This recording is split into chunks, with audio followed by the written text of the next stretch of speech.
இன்னைக்கு நாம தேட போற உண்மை ஒரு சாதாரண மனிதனோட வாழ்க்கையை பத்தினது கிடையாது. ஒரு நிழல் உலக சக்கரவர்த்தியோட கதை. பணமும் அதிகாரமும் இருந்தா இந்த உலகத்துல எதையுமே மறைக்கலாம் என்று நம்புற ஒரு மனுஷன். ஆனா அவரோட முடிவும் அவர் விட்டுட்டு போன அந்த ரகசியங்களும் இன்னைக்கு உலகத்தோட பெரிய தலைகளையே நடுங்க வச்சிட்டு இருக்கு. யார் அவர்? உலகத்தோட பெரிய தலைவர்களுடைய தூக்கத்தை கெடுத்துட்டு இருக்கிற அந்த மர்ம மனிதன் யார்? வணக்கம், நான் உங்கள் அனு. தேடல் வித் அனுவின் இன்றைய தேடலானது உலகத்தையே உலுக்கிய ஒரு மனிதன், ஜெஃப்ரி எப்ஸ்டீன் பற்றிய காணொளி. வீடியோவை ஸ்கிப் பண்ணாம கடைசி வரைக்கும் பாருங்க. நீங்க எதிர்பார்க்காத பெரிய ட்விஸ்ட் காத்திருக்கு.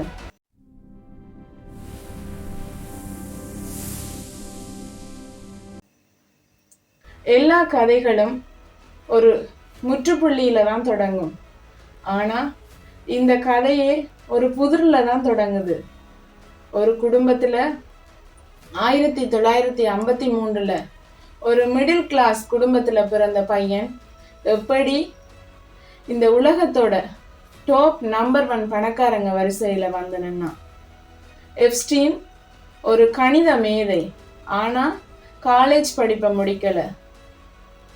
ஒரு ஸ்கூல்ல டீச்சர் வேலைக்கு சேர்ந்தாரு.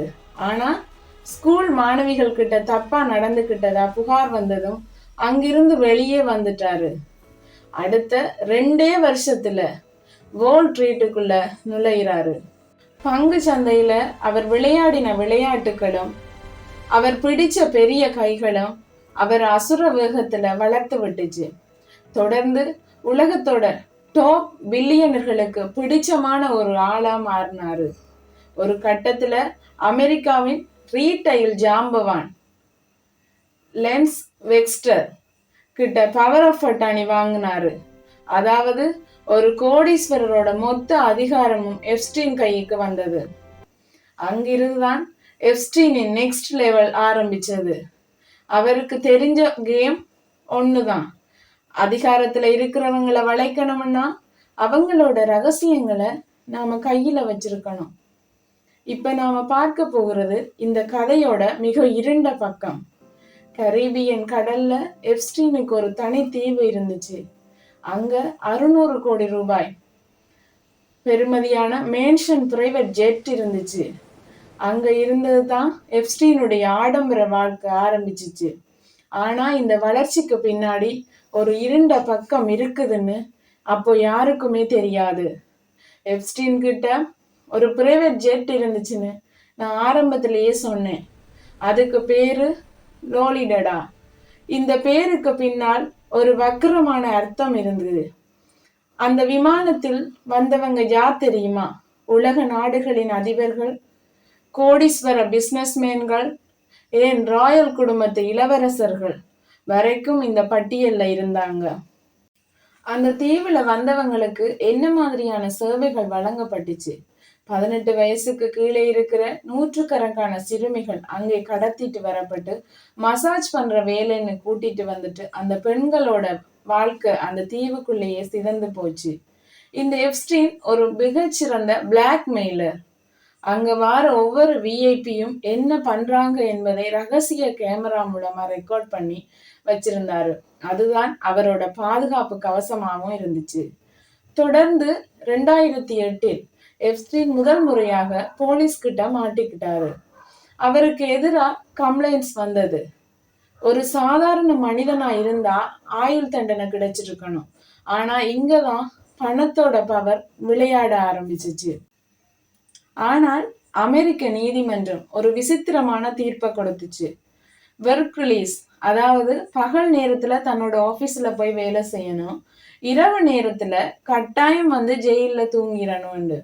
இந்த தண்டனையை கேட்டப்போ உலகமே அதிர்ந்து போனது. ஏன், நமக்கே அது அதிர்ச்சியா தானே இருக்குது. அதிகாரம், பணம் இருந்தா சட்டத்தையே வளைக்கலாம் என்பதற்கு இது மிகப்பெரிய ஒரு உதாரணம். ஆனா பாவம், அவரோட ஆட்டம் இதோட முடியும் என்று யாருமே நினைக்கல.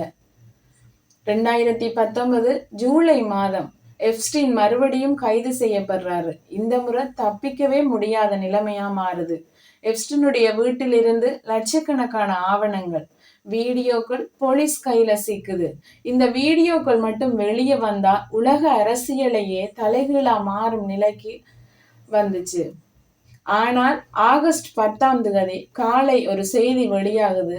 எப்ஸ்டீன் ஜெயிலுக்குள்ளேயே தற்கொலை பண்ணிக்கிட்டார். உண்மையிலேயே அது தற்கொலையா? அன்னைக்கு மட்டும் சிசிடிவி ஒர்க் ஆகல, செக்யூரிட்டி எல்லாம் தூங்கிட்டாங்க. அவரோட நெக் போன் உடைந்த விதம் தற்கொலை மாறி இல்லைன்னு பல நிபுணர்கள் சொல்றாங்க. எப்ஸ்டீன் வாயை திறந்தா உலக தலைவர்கள் பலரோட மானம் போயிரும், பலரோட முகத்திர கிழிஞ்சு போயிரும் என பயந்த யாரோ ஒருத்தர் தான் அவரை கொன்னுட்டாங்க என்று சந்தேகமும் எழும்பிச்சு. அவர் இறந்து 4 வருடங்களின் பின் 2024 ஆரம்பத்தில் எப்ஸ்டீன் ஃபைல்ஸ் ரிலீஸ் ஆகுது. கிட்டத்தட்ட 30 லட்சம் பக்கங்கள் அதுல இருந்து பெயர்கள் உலகத்தையே அதிர வச்சது. Bill Clinton, Donald Trump, Stephen Hawking, இளவரசர் ஆண்ட்ரூ இவங்க எல்லாரும் குற்றவாளிகள் என்று சொல்லிவிட முடியாது. ஆனா ஏதோ ஒரு விதத்துல எப்ஸ்டீன் கூட தொடர்பில் இருந்தவர்கள் தான் அவர்கள். ஒட்டு மொத்தத்துல இந்த கதை நமக்கு சொல்லுற பாடம் ஒண்ணுதான். அதிகாரம் எந்த அளவுக்கு உயருதோ அந்த அளவுக்கு அங்க இருட்டும் அதிகமாயிருக்கும். பணம், அதிகாரம், வக்ரம் இது மூணும் ஒண்ணு சேர்ந்தா எவ்வளவு பெரிய அழிவையும் உண்டாக்கலாம் என்பதற்கு எப்ஸ்டீன் உதாரணம். நீதி கிடைக்குமா இல்லை அதிகாரத்தால் உண்மைகள் புதைக்கப்படுமா? நீங்க என்ன நினைக்கிறீங்க? எப்ஸ்டீன் நிஜமாகவே தற்கொலை தான் செஞ்சுக்கிட்டாரா? உங்க கருத்தை கீழே கமெண்ட் பண்ணுங்க. இந்த வீடியோ உங்களுக்கு பிடிச்சிருந்தா லைக் பண்ணுங்க, ஷேர் பண்ணுங்க. மறக்காம தேடல் வித் அனு சேனலை சப்ஸ்கிரைப் பண்ணுங்க. மீண்டும் ஒரு சுவாரஸ்யமான தேடலுடன் உங்களை சந்திக்கிறேன்.